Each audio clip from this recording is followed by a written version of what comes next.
warata tanpa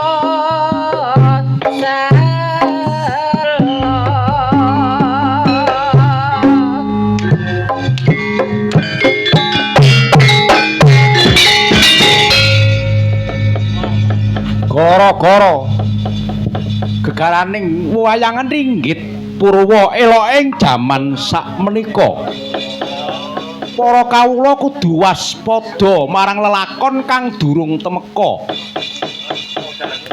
kang wis nampa beja kudu eling lan waspada aja nguja angkara murka ngenteni kahanan kang durung temeka sasreping gara-gara sernaning hawa welak jemudul repat punakawan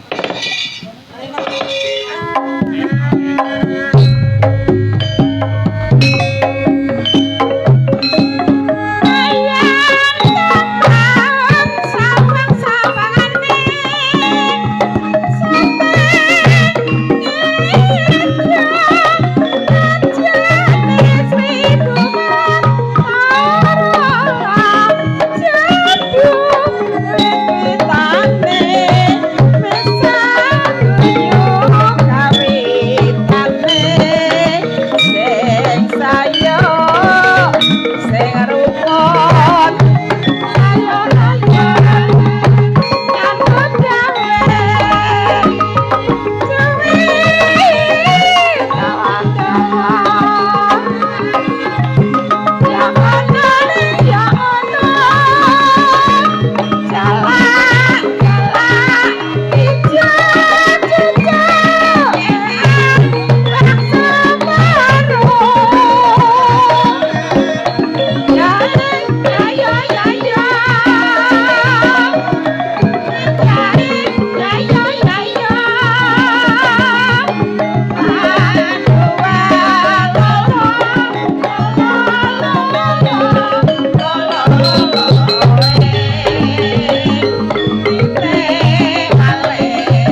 Aduh, kepenak.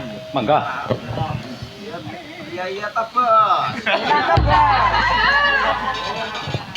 Apa Bapak? Ayo, Bos.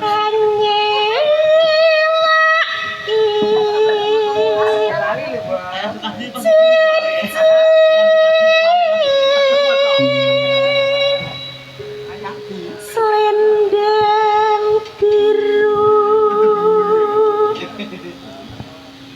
selendang biru,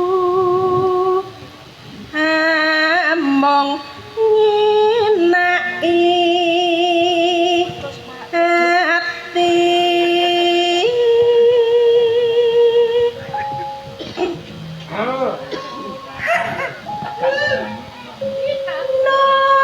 Noratakan batin setiamu, Kur. selendang biru.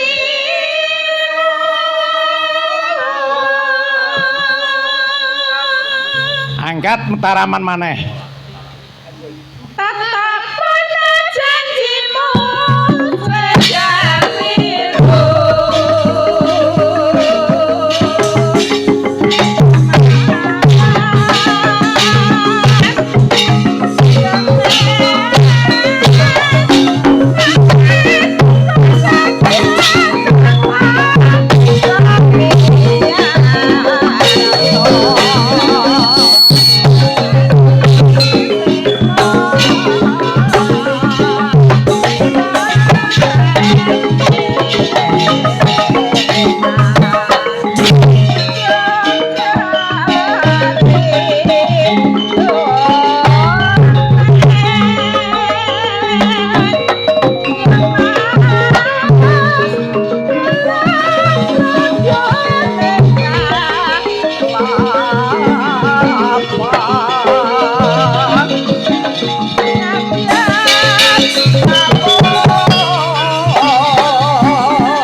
Mbok yo.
Lesung jumengglung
Waduh.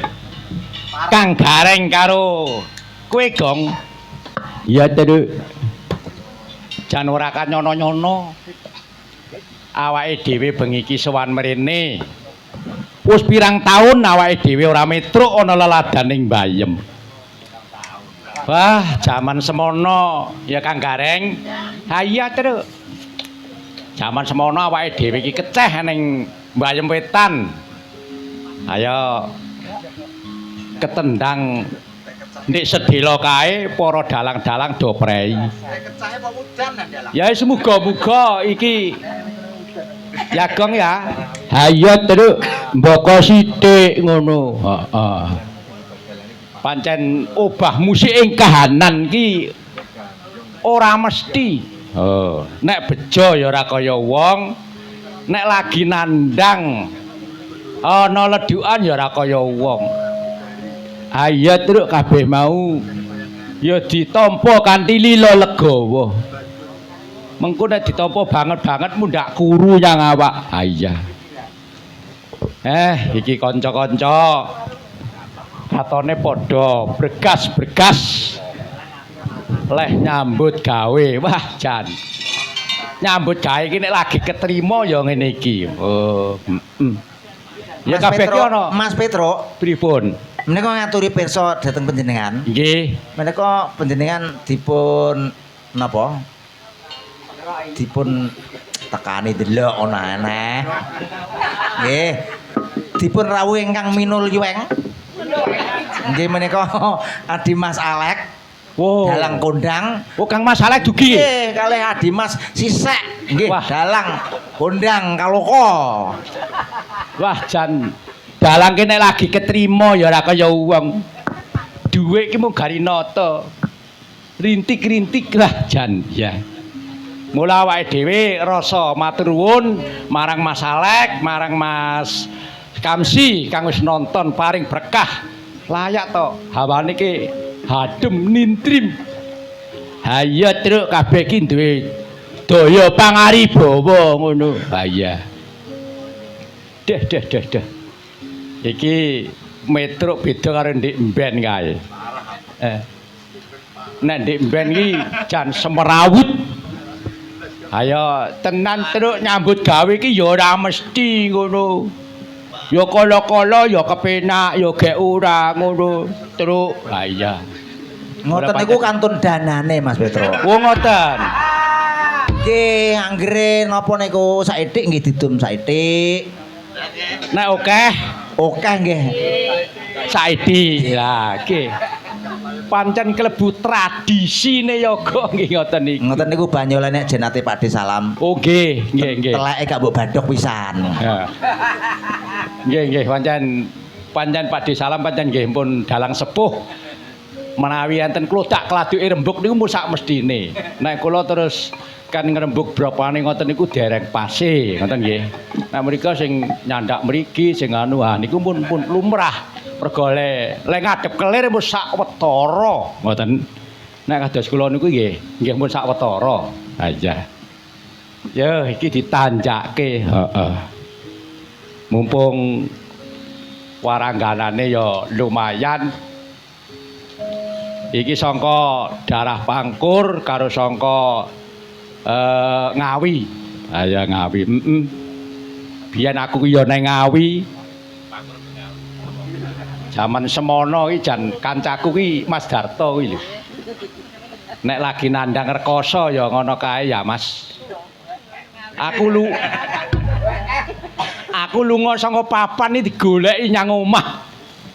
Walah Mas jenenge lakonku kaya ngono biyen iki wis lumrah aku ki wis ora urip ngono kae. Ning pancen aku ya prasetya ngono. Prasetya aja bali-bali nyang desa Kedung Putri lamun toh aku durung iso mayang. Ya direwangi lara lapa munggah gunung mudhun jurang ngibarate ngono. Ning bareng semono ya wis kaleksanan insyaallah. Insyaallah aku sawise gibar ya pareng kersaning Gusti lumintu ilining banyu ngantek sayahene. Ha iya. Tahun pira, Truk? Kowe mulai mayang? Ayo tahun 73 aku wis mulai mayang. Oh, ngono. Ya sawetara ya Truk. Ah iya, ngono. Kuwi piye? Zaman semono iki wah jan. Aku ki mayang nang Beran kuwi awan. Mergo bapakku Pak Kirman iki urung teko. Aku di kon mayang awan wah aku repot. Lah mongko aku agek rong sasi iki terus aku mayang piye? Terus sing ibuke wis iki blangkone Pake diastokono dadi nggo. Aku budal, bareng budal iki terus kingko piye? Ning jaman semanten niku nggih ijik lawaran nek gendhinge iki apa lagune iki jejere iki Ngestina ya kabor. Ngono kuwi biyen. Bareng aku mayang tenan. Bareng ngono kuwi terus jam arek perang ngerampok kaya arek sabetan kuwi Pak Kir teko. Wis mundur le. Kengke lakone apa? Rabine Setyaki, Pak. Wis kira mundur aku leren. Wah ya piye jeneng wong iki nek lagi belajar ya ngono kae. Ning pancen Pak Kir iki ya momong anak buah iki ya telaten. Waton temen, heeh. Ya. Iki ditanjake. Mumpung napa menika kadang kula sepuh Mas Alek ugi rawuh.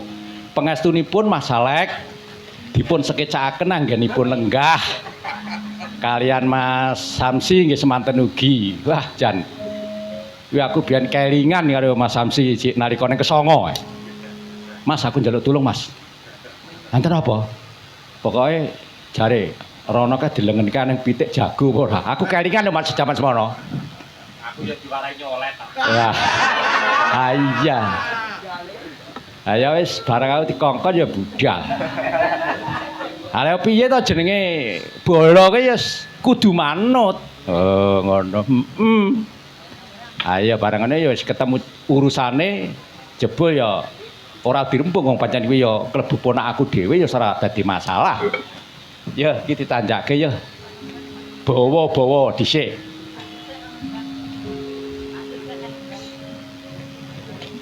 Niki saking pundutane Bu Sukono, Mas Samsi turune kan minggah.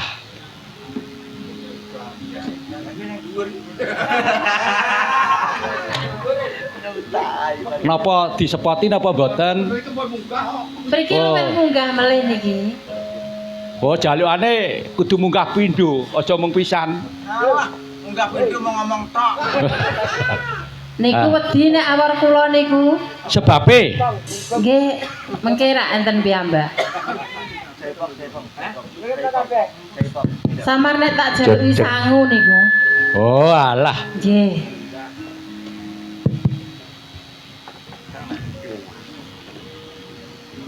Niki pun munggah kok Mas Petruk.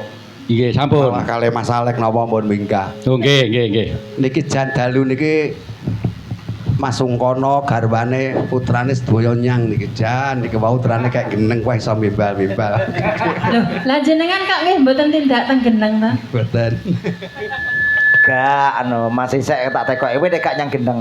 Nek aku nunggoni litit iki wis bulat. Ya nggih. Nek kula kalih Mas Kaimun nika kemutan jaman teng tempuran jenengan mayang sing kagungan kersa meninggal nggih nika. Kula kon usul nika. Oh, nggih, nggih. Kae perkarane ora Pak Kaimun. Sinten? Kae perkarane Pak Yoto. Lah Pak Yoto niku nggih 5 dina kan marahi dalang kula niku. Oh, Wis nggih, terus tak niku. pikir. Wis engko tak pikir, bareng sing didalang iki sing nanggap kuwi mati lho. Endi Pak Yoto? Lho sing nanggap mati kok lho. Lho kok ngono gak sudah diupahi aku. Nang latih dalang 5 dina niku, bareng tak tagih kok. Endi Pak Yoto? Lah sing nanggap mati kok lho. Piye? Nggih, alon-alon. Pancen nyeten Mas Samsi, nalika rumiyin kula niku kaget. Kagetipun ngaten kalian sing kagungan kersa niku. Dinten Bodo niku biasane ora sejarah tenggen kula. Nggih. Niku sejarah terus dheweke kalih putrane. Ngaten, sarengaten ngetikan ngaten. Mas Kaimun, kula dugi riki niki wau inggih bobote. Ha niku kalih nangis pun. Lah kalih nangis, gek pripun to Mas? Kula ngoten. Kula niku ajeng gadah damel. Ning pripun to Mas, raga kula kados ngaten. Lho lah pripun? Kula niku bakda operasi sepisan niki mun dibelek niki lho. Niku pancen rada bolong sak nggih sak jempolan ngoten. Ning rene kula niku mantep madhep anggen kula kepengin panjenengan kulkan mayang tenggen kula. Mboten ketang namung sak gebyaring tatit.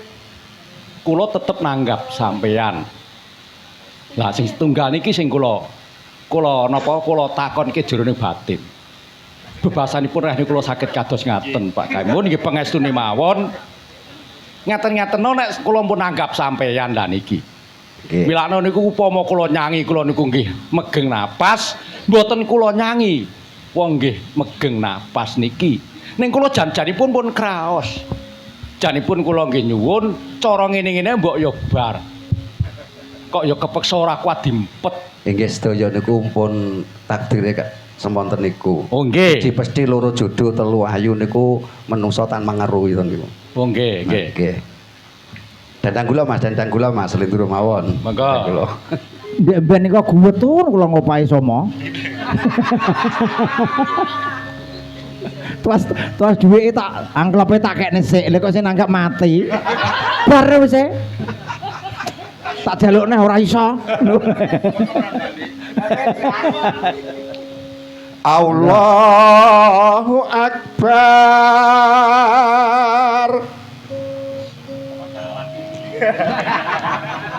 Minangka pepeling. Lah suarane apike kaya ngene kok ora laris ki ya mokal. Adan ing masjid swara umandang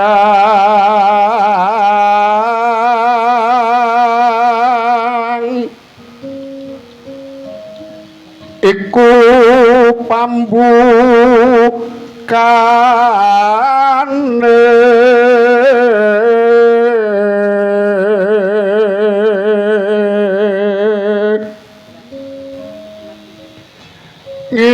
ibadah kang satuhu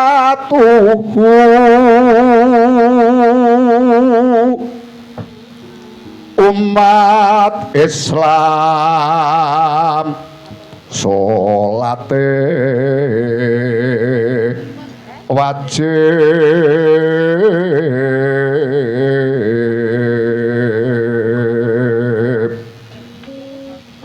luwih becik jamaah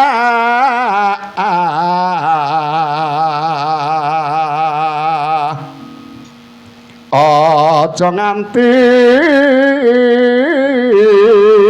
kantun Ramadan nindakne poso kinantenan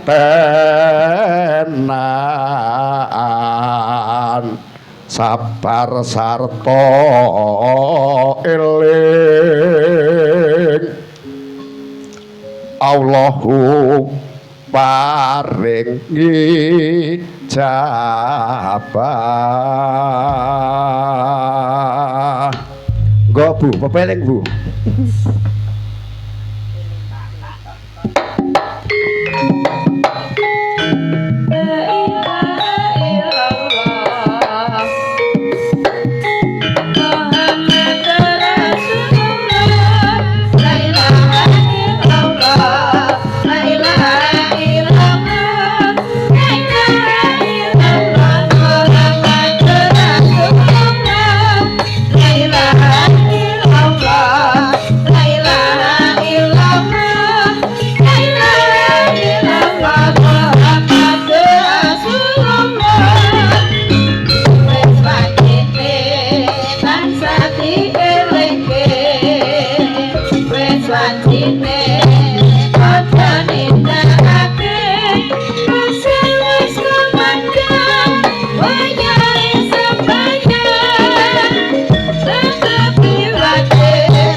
Matur nuwun ingkang sampun dipusumbang lagu kalih Mas Samsiadir.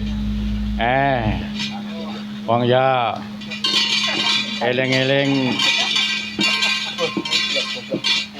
Dalang Bayu. Saniki gentos Mas Alek niku jan pun dangu kula mboten mireng swantene. Oh, nggih.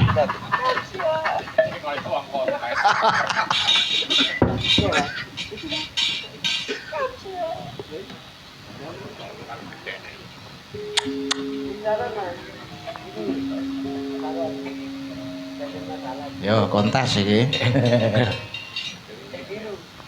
Tes. Toa. Halo.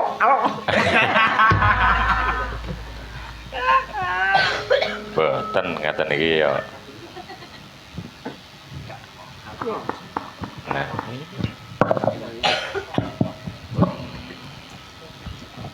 Jaman biyen ngono ku ya apik rumangsaku.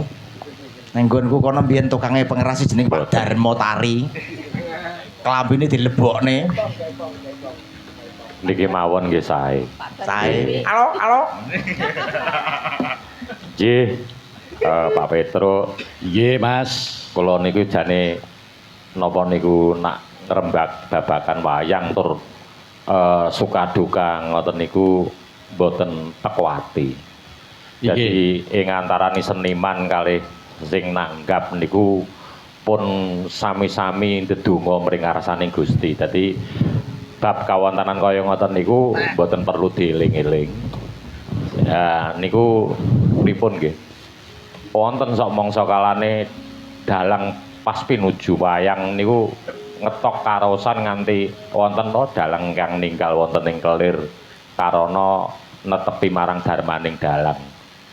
Nika Pak Rohmat nika ninggal wonten kelir Pak Sakrin nika nggih ngaten. Lah niku goleke pangan anak bojo niku wau resiko ingkang ageng nggih ngoten niku.